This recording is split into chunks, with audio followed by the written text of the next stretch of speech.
Hello friends, मैं सत्येंद्र कुमार आपका फिर से स्वागत करता हूं अपने YouTube channel SK coaching centre Palra में। आज हम सीखेंगे डायरेक्ट एंड इनडायरेक्ट नरेशन जो हर कक्षा के लिए मोस्ट होते हैं, जैसे 9th के लिए, 10th के लिए, 11th के लिए, 12th के लिए।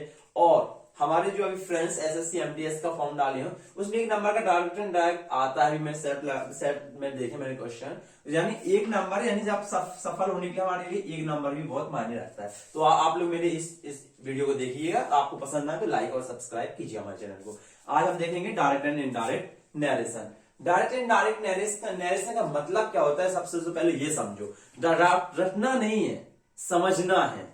रटने के लिए तो आप कुछ भी रट सकते हैं, पर रटेगा आज याद, आज कल याद हुआ, लेकिन जो समझा हुआ है वो हमेशा आपको याद रहेगा।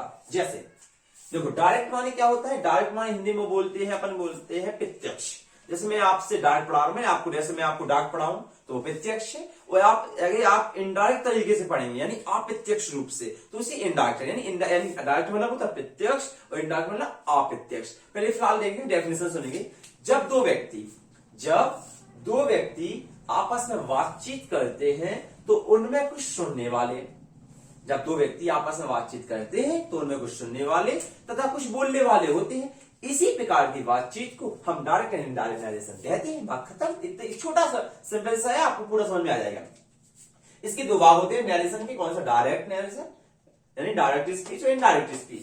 क्लियर? जो डायरेक्ट स्पीच है, डायरेक्ट किसी किसी व्यक्ति द्वारा डायरेक्ट यानी सीधे प्रत्यक्ष रूप से कही गई वाक्य को, फिर से सुनना, लिखा नहीं है, सिर्फ आपको सुनना है। किसी व्यक्ति द्वारा कही गई बात को डायरेक्ट प्रत्यक्ष रूप से कही गई बात को हम डायरेक्ट कहते हैं। किसी व्यक्ति द्वारा कही गई प्रत्यक्ष बात को हम डायरेक्ट कहते हैं। इसके दो भाग होते हैं। नंबर 1 रिपोर्टिंग वर्ब और रिपोर्टेड स्पीच। रिपोर्टिंग वर्ब क्या होता है, रिपोर्टेड स्पीच क्या होता है, एक एग्जांपल हम लोग समझ लेंगे। जो कॉमा इन्वर्टेड कॉमा के इस साइड का भाग होता है, कॉमा इन्वर्टेड कॉमा के जे वाला भाग, इसे कहते हैं हम रिपोर्टिंग वर्ब। क्या कहते हैं? Reporting verb. आपको याद रहेगा। और जो कॉमा इन्वर्टेड कॉमा के इस साइड का भाग, इसे कहते हैं स्पीच, यानी क्या बोलते हैं, रिपोर्टेड स्पीच। आप लोग समझ गए। जो डायरेक्ट किसे कहते हैं, ठीक है। अब अगला समझेंगे इनडायरेक्ट किसे कहते हैं। किसी व्यक्ति द्वारा कही गई बात को अपने शब्दों में बदल के कहा जाए। किसी व्यक्ति द्वारा कही गई बात को अपने शब्दों में बदल के कहा जाए, उसे इनडायरेक्ट नरेशन कहते हैं। उसे क्या कहते हैं? इनडायरेक्ट नरेशन कहते हैं। एग्जाम्पल में देखेंगे अपन, जैसे राम, मान के चलो राम ने सीता से कहा, राम ने, हाँ इसमें चलो, Ram said to me, sorry Ram ने मुझसे कहा, Ram said to me, Ram ने मुझसे कहा, you are going to home, तुम घर जा रहे हो। You are going to home, तुम घर जा रहे हो। अब ये तो हो गया डायरेक्ट। क्या हो गया? डायरेक्ट। अब मान के चलो कोई तीसरा व्यक्ति अदरवाइज मुझसे पूछे, बताओ राम ने आपसे क्या कहा, तो पता है आप लोग क्या कहोगे?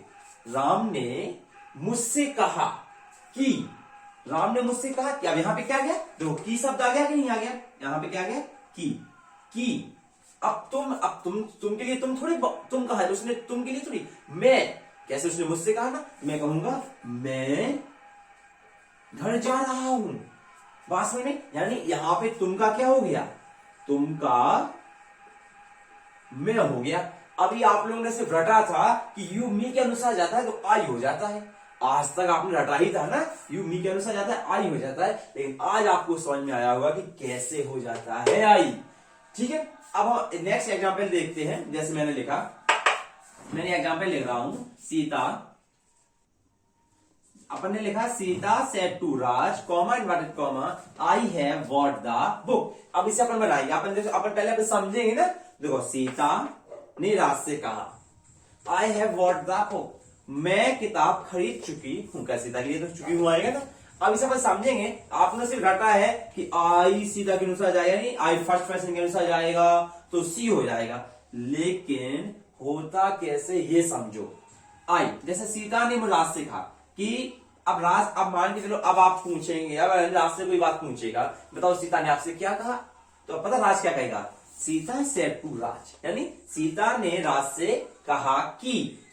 अब मैं थोड़ी जा रहा हूं, कौन जा रहा है? सीता। यानी मैं कहूंगा वह किताब खरीद चुकी थी, यानी अब यहां पे इसलिए आता। बात समझ में आई ना। अब अपन अगला एग्जाम्पल देखेंगे, उसमें अपन अब बनाना सीखेंगे। ठीक है। नेक्स्ट एग्जाम्पल देखते हैं हम। अभी आपने वाक्य बनाने के लिए समझा।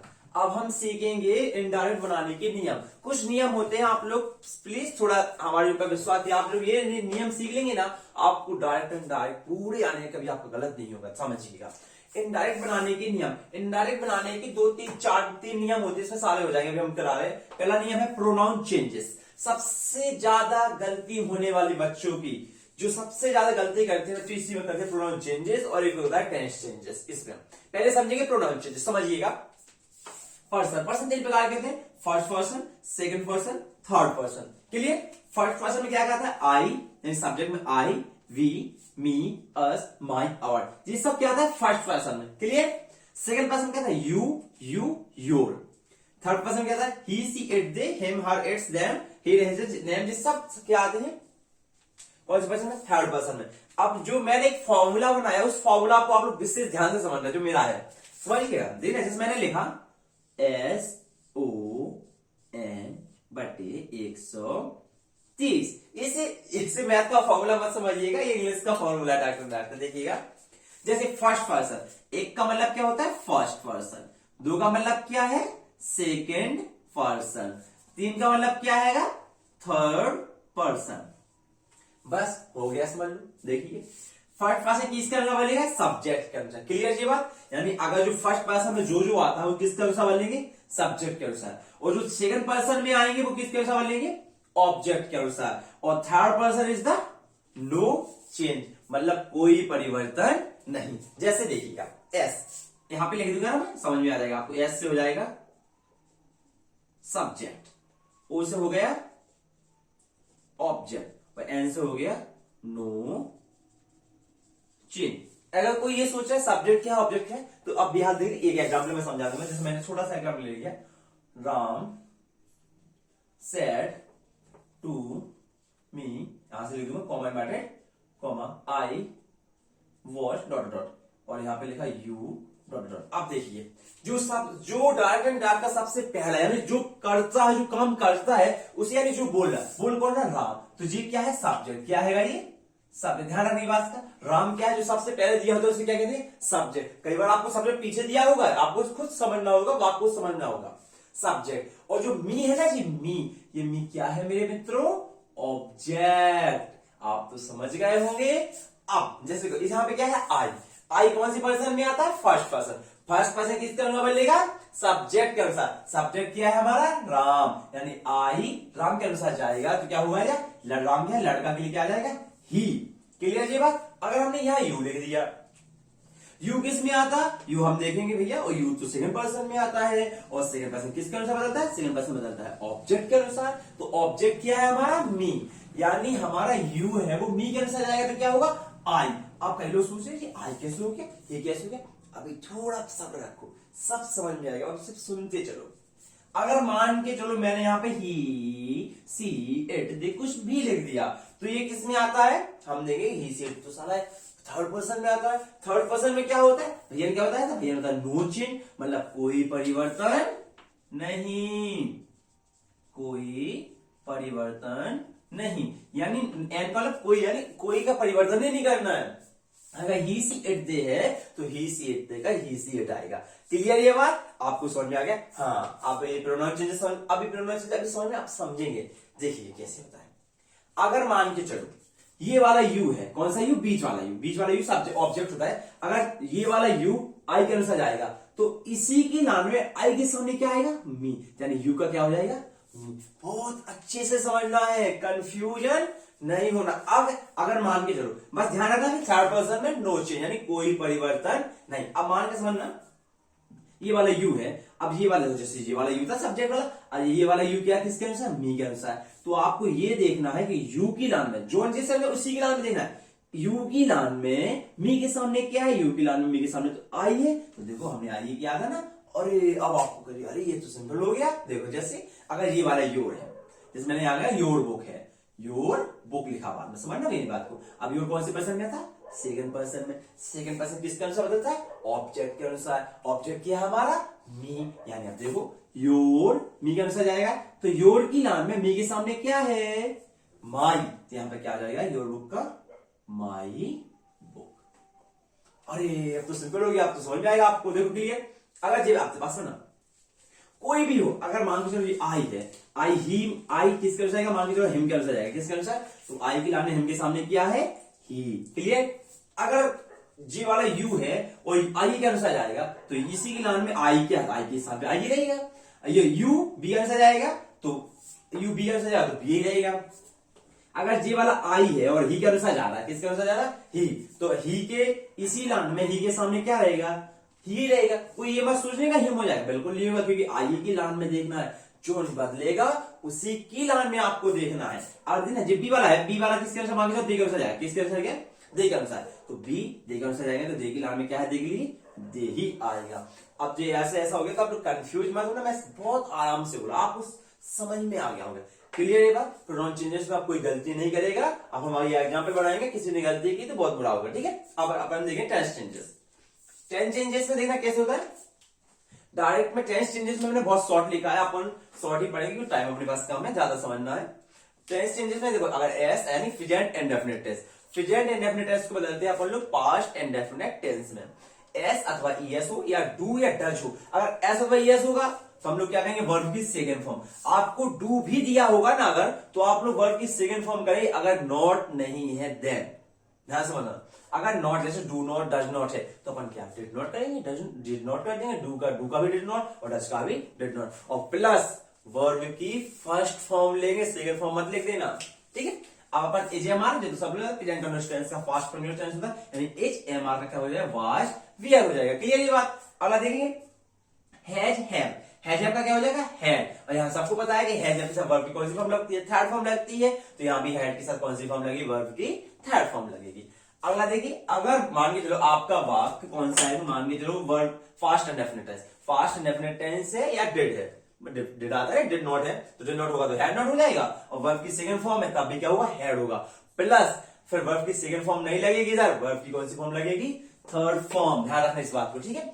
फिर आता है आपका वाज वेयर, क्या आता है, वाज वेयर, वाज वेयर के यानी फास्ट कंटिन्यूअस टेंस, सबसे ज्यादा मोस्ट है और सबसे ज्यादा गलत होने वाला बच्चों का यही है। जैसे ये कौन सा है, past continuous tense. Fast continuous tense बच्चे क्या करते, पास्ट, सब लोग सोचते इसका वाज होता तो वाज का ही वाज, ऐसा नहीं है, बल्कि वाज का क्या होता है, had plus been plus verb में आईएनजी। ध्यान रखना, इसमें आईएनजी लग चलती है, तो सबको पता है ना, बस तो इसमें भी लगेगी।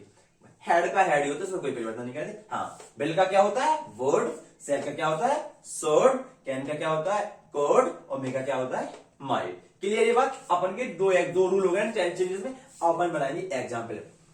एक और होता है, वो आप लोग अपनी बुक में देखेंगे ना, जैसे होता है ना, दिस का दैट, टुडे का दैट डे, एस्टरडे का द प्रीवियस डे, टुमारो का द नेक्स्ट डे। आप लोगों के पास, सबके पास बुक होगी, इसमें थोड़ा देख रहे हैं, क्योंकि अगर आगे हम बताएंगे ना तो थोड़ी वीडियो लंबी खिंच जाएगी, ठीक है। इसलिए आप लोग थोड़ा किताब में देखेंगे, थोड़ी बहुत हम बता देंगे जो मोस्ट होगी। क्लियर। अपन आप एग्जाम्पल देखते हैं, जैसे, ठीक है, अपन एग्जाम्पल देखेंगे। देखिए, अभी हमने कौन से सीख लिए थे, अभी आपने रूल सीखेंगे। अब अपन सीखेंगे सिंपल सेंटेंस बनाना, यानी अब अपन डायरेक्ट एंड डायरेक्ट बनाना सीखेंगे।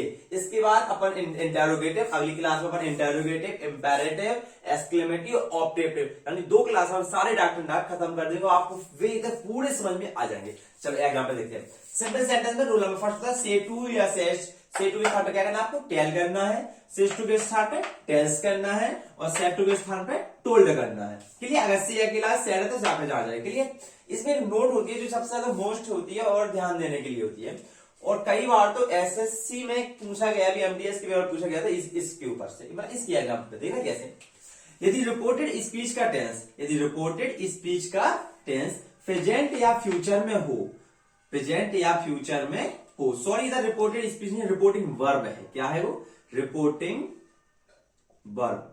यदि रिपोर्टिंग वर्ब का टेंस प्रेजेंट या फ्यूचर में हो, या कोई सच्ची बात या सच्ची कहावत कही गई, यदि रिपोर्टेड स्पीच वाले वाक्य में कोई सच्ची बात या सच्ची कहावत कही गई हो, तो अपन टेंस नहीं बदलता है। ध्यान रखना, यदि रिपोर्टिंग वर्ब का टेंस प्रेजेंट या फ्यूचर में हो, तो या कोई सच्ची बात या सच्ची कहावत की गई हो, तो टेंस नहीं बदलता है। क्लियर भाई, ये नोट पे ध्यान देना है। अब अपन एग्जाम्पल देखेंगे।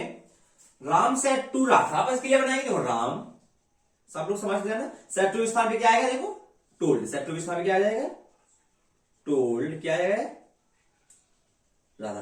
राम टोल्ड राधा। हो गया।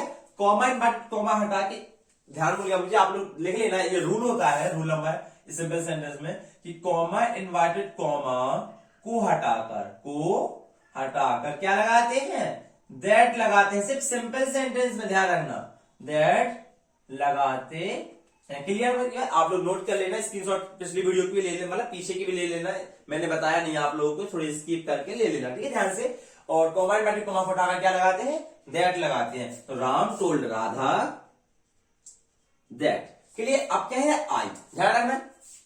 आई कौन से पर्सन में, जल्दी याद करो, फर्स्ट पर्सन में। किसका अनुसार बदलता है, सब्जेक्ट। सब्जेक्ट क्या है इसमें, राम। राम क्या है, लड़का। लड़का के लिए आई आएगा, राम के क्या जाएगा, ही। क्या जाएगा, ही। एम है ना, इज मारना क्या होगा, वॉज। तो he was going to Aligarh today का क्या होता है, दैट डे। ध्यान रख लेना, जो छोटी छोटी चीजें आप लोग बुक से पढ़ लेना, बताना ना, जो टुडे का दैट डे होता है, क्या होता है, दैट डे। क्लियर ये बात? अब नेक्स्ट बनाएंगे। देखो, my father said to me, मेरे पिताजी ने मुझसे कहा, महात्मा गांधी डाइड इन 30 जनवरी 1948 में। ये बात सच्ची बात है ना, महात्मा गांधी 30 जनवरी 1948 को डेथ हुई थी। यानी अब इसमें आपको सच्ची बात मिल गई, अब अपन को टेंस नहीं बदलना है। तो ये सबसे सरल हो जाता है, जैसा आएगा वैसा छाप दो, छाप दो, जल्दी से छाप दो। माई फादर सेड टू, स्थान पे क्या जाएगा, टोल्ड मी दैट। और बस अब कोर्स नहीं करना है, महात्मा गांधी डाइड इन 30 जनवरी 1948, पूरा वही का वही छाप दो। नेक्स्ट देखेंगे। अब जी लोग आप बताएं, ये वाला आप लोग बताएं कमेंट बॉक्स में जरूर। I said to my mother I went to Agra, ये लोग आप बताएंगे। और teacher said to the student, अध्यापक ने बच्चों से कहा, सनराइज इन द ईस्ट। ये लोग आप दो बात आप कमेंट बॉक्स में कमेंट करेंगे। और यदि आपको हमारा चैनल और हमारी वीडियो पसंद आ रही हो तो प्लीज हमारे चैनल एसके कोचिंग सेंटर पहले आपको लाइक करें एंड सब्सक्राइब करें और बेल आइकन के बटन को भी दबा दें, ताकि जो नई वीडियो आएगी वो आपके तक पहुंच सके। Thank you. क्लियर? अब ये आप लोग बना के लाएंगे।